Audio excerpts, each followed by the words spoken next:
بسم اللہ الرحمن الرحیم۔ شروع اللہ کے نام سے جو بڑا مہربان نہایت رحم کرنے والا ہے۔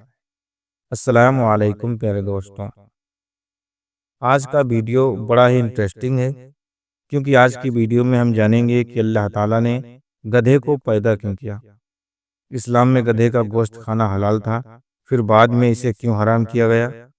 حضرت محمد مصطفیٰ صلی اللہ تعالیٰ علیہ وسلم نے گدھے کی آواز سننے کے بعد اللہ تعالیٰ کی پناہ مانگنے کا حکم کیوں دیا۔ ہمارے پیارے نبی حضرت محمد مصطفیٰ صلی اللہ تعالیٰ علیہ وسلم کے پاس کتنے گدھے تھے، اور ان کے نام کیا تھے، اور ان کی کیا خصوصیت تھی، اور ہم آپ کو بتائیں گے اللہ تعالیٰ نے ایک مردہ گدھے کو 100 سالوں کے بعد واپس کیسے زندہ کیا۔ اللہ تعالیٰ نے گدھے کا ذکر قرآن کریم میں کیوں کیا۔ پیارے دوستوں، گدھے کو عربی میں حمار کہا جاتا ہے، اور ہم اس جانور کا ذکر قرآن مجید میں ایک سے زیادہ مرتبہ موجود ہے۔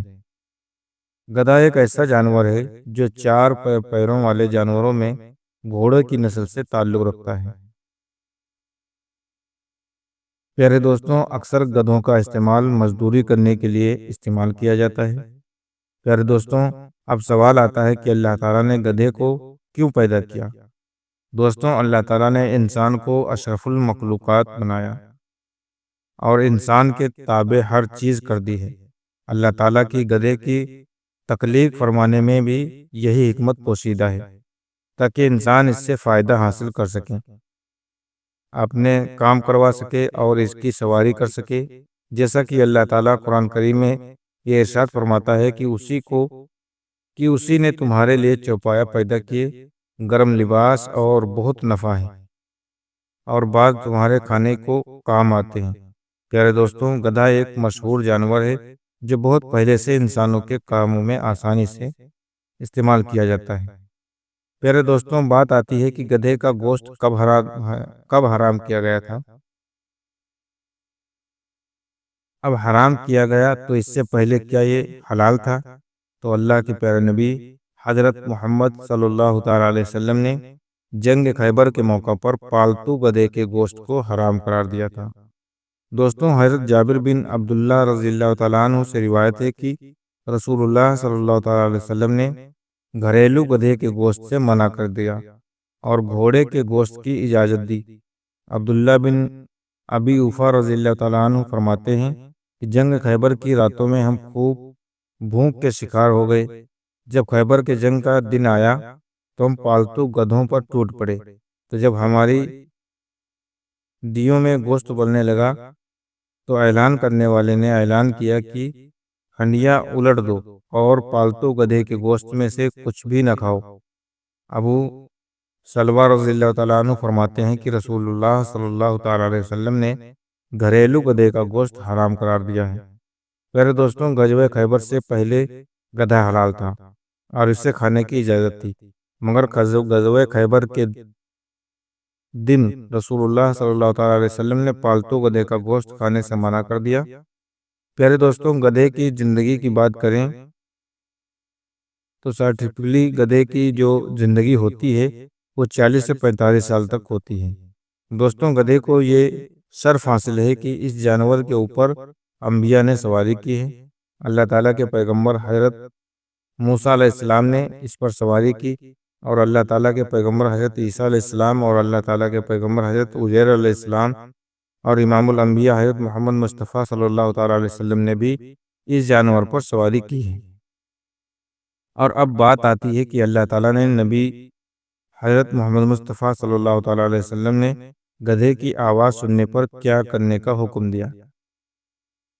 حضرت ابو ہریرہ رضی اللہ تعالیٰ عنہ فرماتے ہیں کہ اللہ تعالیٰ کے رسول محمد مصطفیٰ صلی اللہ تعالیٰ علیہ وسلم نے فرمایا، جب تم گدھے کی آواز سنو تو اللہ تعالیٰ کی پناہ طلب کرو، کیونکہ گدھا شیطان کو دیکھ کر چلاتا ہے۔ میرے دوستو، ہمارے پیارے آقا صلی اللہ تعالیٰ علیہ وسلم کے پاس ایک گدھا تھا جس کا نام یاک تھا، اور یہ بھی روایت ملتی ہے کہ ہمارے پیارے آقا حضور صلی اللہ تعالیٰ علیہ وسلم یاک پور کو بھیجا کرتے تھے کہ فلاں صحابی کو بلا کر لاؤ۔ یہ گدھا جاتا اور صحابی کے دروازے کو پکڑ کر کھٹکھٹاتا تو یہ صحابی یہ آپ کو دیکھ کر سمجھ جاتے کہ اللہ تعالیٰ کے رسول صلی اللہ تعالیٰ علیہ وسلم نے مجھے بلایا ہے، وہ فوراً ہی آپ کے ساتھ دربار نبی میں حاضر ہو جاتے۔ پیارے دوستوں، تو اب ہم آپ کو بتاتے چلیں کہ اللہ تعالیٰ نے کیسے ایک مردہ گدھے کو 100 سالوں کے بعد، یعنی اس کی ہڈیاں سڑنے گلنے کے بعد بھی اس کو زندہ کر دیا۔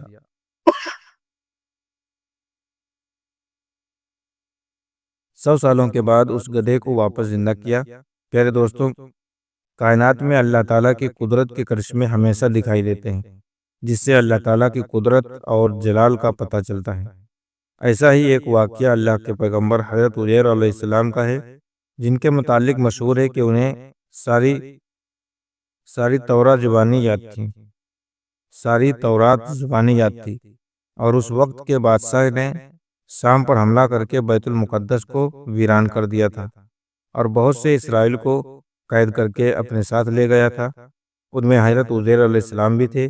کچھ مدت بعد دوبارہ رہائی ہوئی، پھر وہ واپس اپنے وطن آ رہے تھے کہ راستے میں ایک اجڑا ہوا شہر دیکھا، جو اس وقت کے بادشاہ کے نتیجے میں ویران ہوا تھا۔ اسے دیکھ کر آپ کے دل میں یہ خیال آیا کہ اللہ تعالیٰ اس بستی کو کب اور کیسے آباد کرے گا؟ کیا یہ ممکن ہے کہ اس بستی کی رونق چمک اپنی پرانی حالات میں آ جائے؟ اس وقت آپ علیہ السلام ایک گدھے پر سوار تھے، اور اس وقت آپ کے ساتھ کچھ بھی سامان نہیں تھا۔ اس خیال کے آتے ہی اللہ تعالیٰ نے آپ کی روح قبض کر لی، اور پورے 100 سال بعد موت کی نیند سلا کر انہیں پھر دوبارہ زندہ کر کے پوچھا، کتنے مدت اس خیال میں پڑے رہے ہو؟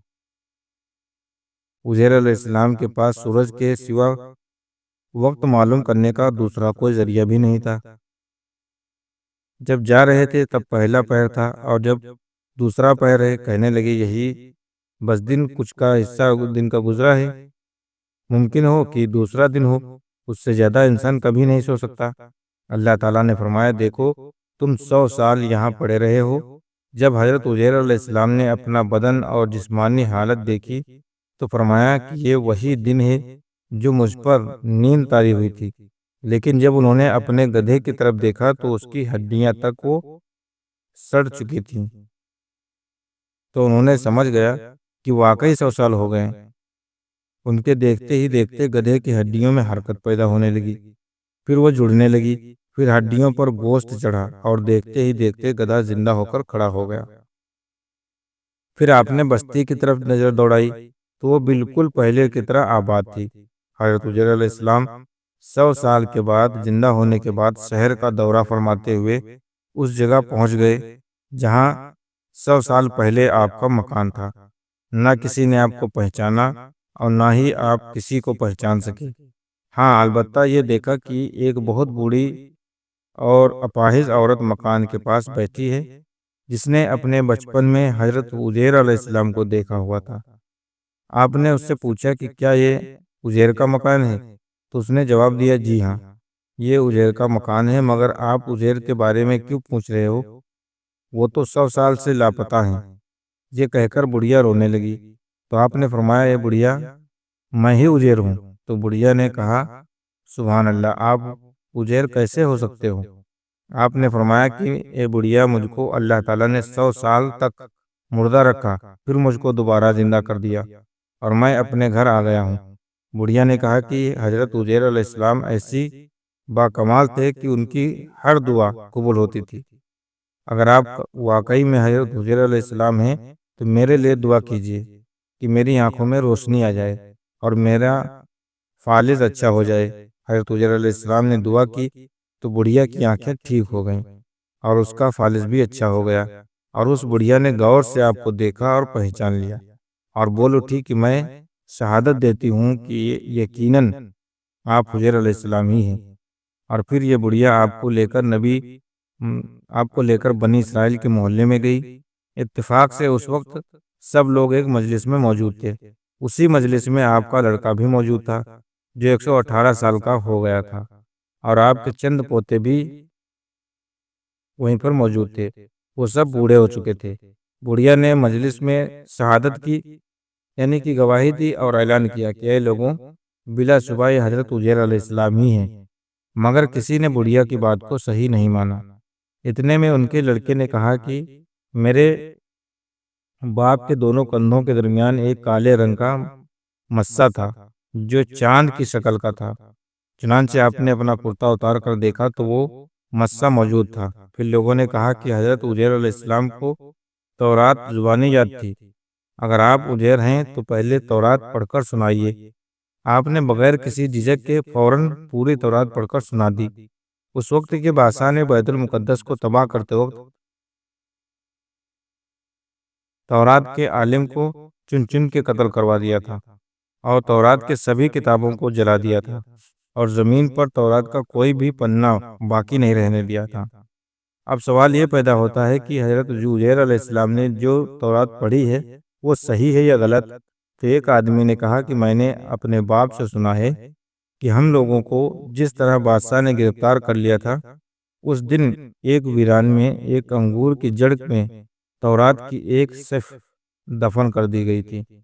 اگر تم میرے لوگ میرے دادا کے انگور کی جگہ کی نشاندہی کر دو